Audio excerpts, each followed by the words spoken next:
옛날 옛적 의정부라는 아름다운 고장에서 푸른 숲과 그림 같은 산들이 가득한 마을이 있었다. 그 마을 깊숙한 곳에는 아무도 모르게 숨겨져 있는 신비한 연못이 하나 있었다. 이 연못은 단순히 청록색 물만을 품고 있는 것이 아니라 그 안에 마법이 깃들어 있다 소문난 곳이었다. 연못의 전설에 따르면 이곳에 가면 가장 간절한 소원을 이룰 수 있다고 한다.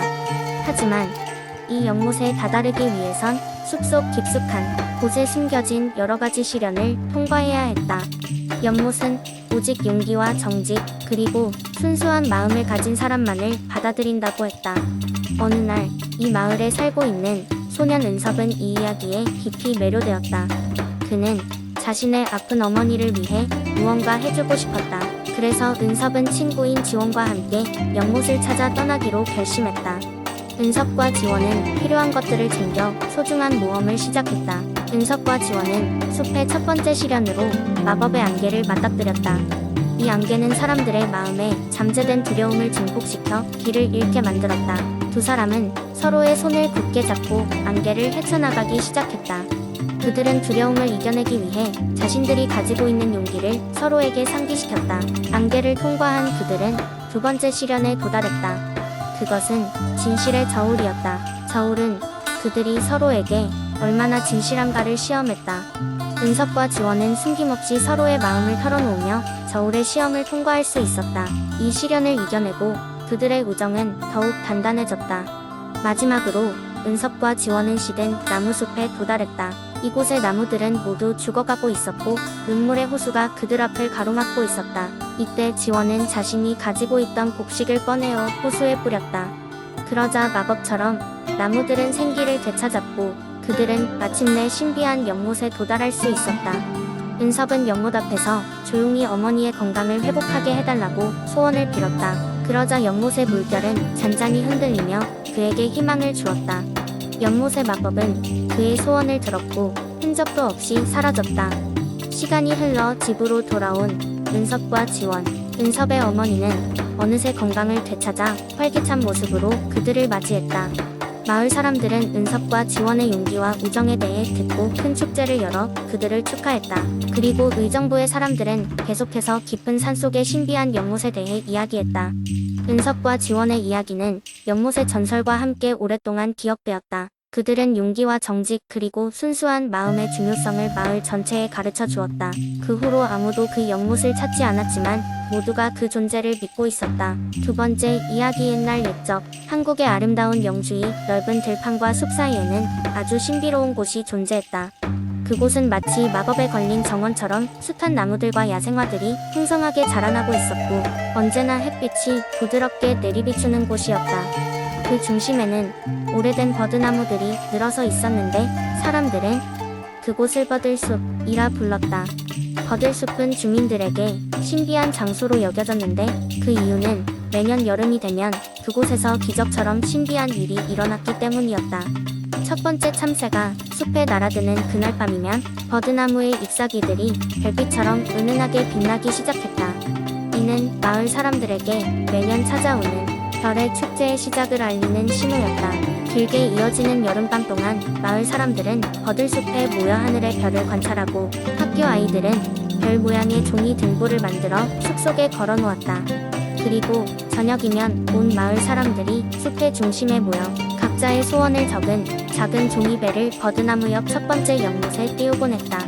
이 의식은 오래전부터 전해 내려오는 전통으로 소원이 이루어지도록 숲의 여신에게 부탁하는 것이었다. 소문에 따르면 버들숲에는 실제로 숲을 지키는 여신 소희가 살고 있었다고 전해진다.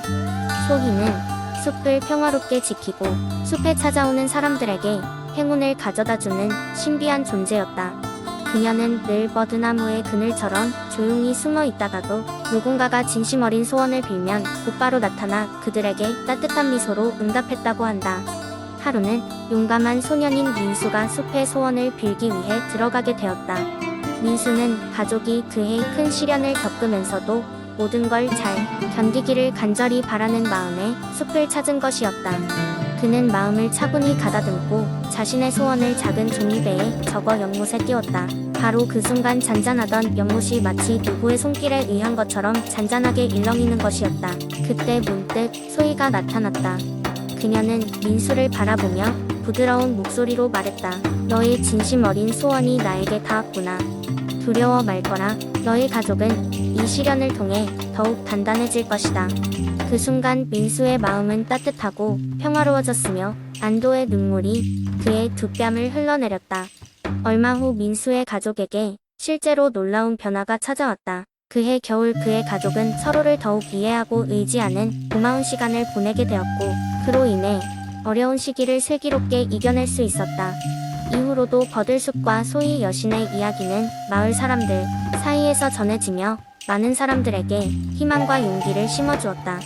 지금까지도 영주의 많은 사람들이 버들숲을 찾아와 저마다의 소원을 빌고 숲의 신비로부터 위로를 받는다고 한다.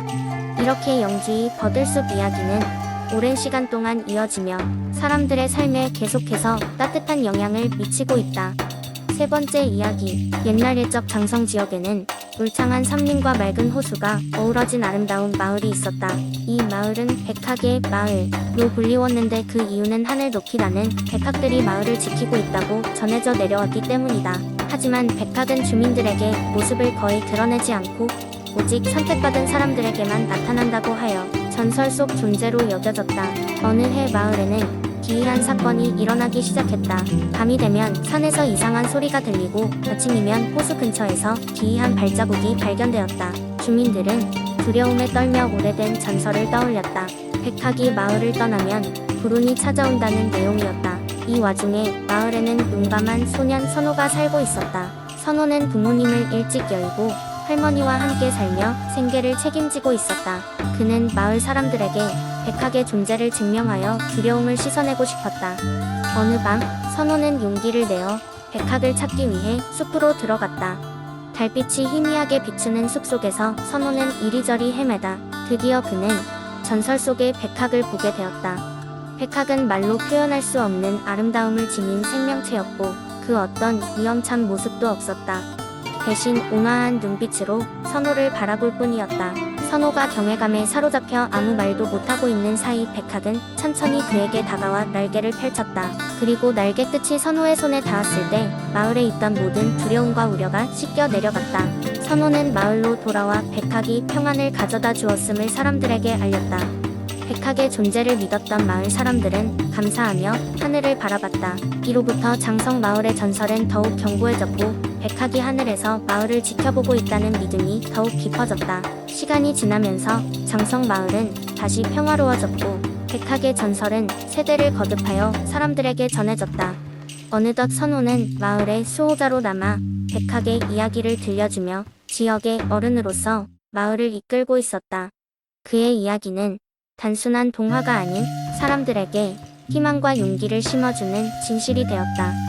수년이 흐른 후 선호의 일생이 다할 때쯤 그는 마지막으로 숲을 찾아갔다. 그리고 그곳에서 젊었을 때 처음으로 만났던 그 백학을 다시 보게 되었다. 백학은 여전히 온화한 눈빛으로 선호를 바라보았다. 그것은 끝이 아니고 새로운 시작을 의미했다. 뒤이어 선호의 전설은 또 하나의 백학 전설로서 마을에 새롭게 자리잡게 되었다. 네 번째 이야기. 옛날 옛적 푸른 산과 풍요로움이 가득한 천안이라는 작은 마을에 한 소녀가 살고 있었다. 그녀의 이름은 수지였고 늘 호기심 많은 눈을 반짝이며 마을 곳곳을 탐험하곤 했다. 어느 화창한 봄날 수지는 마을 외곽에 있는 숲으로 모험을 떠났다. 마을의 어르신들이 전해 내려오는 이야기 속에 그 숲에는 신비로운 연못이 숨겨져 있다고 들었다. 그 연못에는 마법의 힘이 깃들어 있어 그 물에 비친 자신의 마음을 들여다볼 수 있다는 전설이 있었다. 수지는 숲속을 걸으며 새들의 노랫소리와 바람에 실려오는 상쾌한 공기를 만끽했다. 그리고 얼마 지나지 않아 그녀는 숲 깊숙이 자리한 푸르른 연못을 발견하게 되었다. 연못은 그녀가 상상했던 것보다 훨씬 아름다웠다. 수지는 숨을 고르며 연못가에 다가가 물속을 들여다보았다. 수지는 조용히 속삭이듯 연못 속에 자기 자신의 마음속 질문을 던지기 시작했다. 나는 누구인가요? 라며 자신이 아직 찾지 못한 꿈과 목표에 대해 궁금해했다. 그러자 놀랍게도 연못이 파르르 떨며 파동을 일으켰고 수지는 물속에서 친구들과 웃고 있는 자신의 모습을 발견했다. 거기에는 자기 자신을 진정으로 사랑하고 이해하는 모습이 비쳐 있었다. 그 모습은 그녀에게 큰 위로가 되었으며 수지는 소중한 친구들과의 우정을 더 깊이 이해하게 되었다. 수지는 그 비밀스러운 연못에서 떠날 수 없을 정도로 행복함에 젖어들었다. 연못은 그녀에게 단순한 물이 아니라 그녀의 가장 진솔한 마음을 비추어주는 신비로운 거울이었다. 그러나 그 순간 두둑한 나뭇가지가 부러지는 소리가 그녀의 귀를 찔렀다. 수지는 깜짝 놀라 뒤를 돌아보았고 그곳에는 마을에서 할머니로 알려진 할미꽃이 서 있었다. 그녀는 수지에게 다가오며 부드러운 미소를 지었다.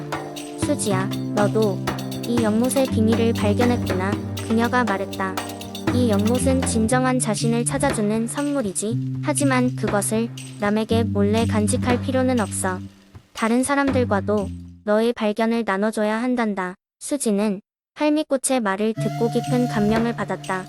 할머니는 이어서 연못의 물을 한 병에 담아 수지에게 건네주었다. 언제든지 필요한 때에 이 물을 사용해라. 할미꽃이 조언했다. 그렇게 수지는 연못의 마법과 그곳에서의 깨달음을 품고 천안으로 돌아왔다. 수지는 마을로 돌아가 친구들과 가족들에게 연못에서 겪은 일을 이야기하기 시작했다. 그녀의 이야기는 사람들에게 큰 영감을 주었고 그녀는 마을의 아이들에게 용기를 북돋아주는 중요한 인물이 되었다. 천안 마을은 수지 덕분에 더 이상 평범한 마을에 머무르지 않았다. 그곳은 이제 서로의 진정한 마음을 찾고 나누는 마법 같은 장소로 변해갔다. 그 후로도 수지는 종종 연못을 찾아갔고 그곳에 가면 갈수록 더 많은 사랑과 이해를 배워가며 성장해갔다. 그리고 마을은 소중한 비밀을 간직한 채 서로를 아끼고 지지하는 따뜻한 공동체로 계속 번영했다.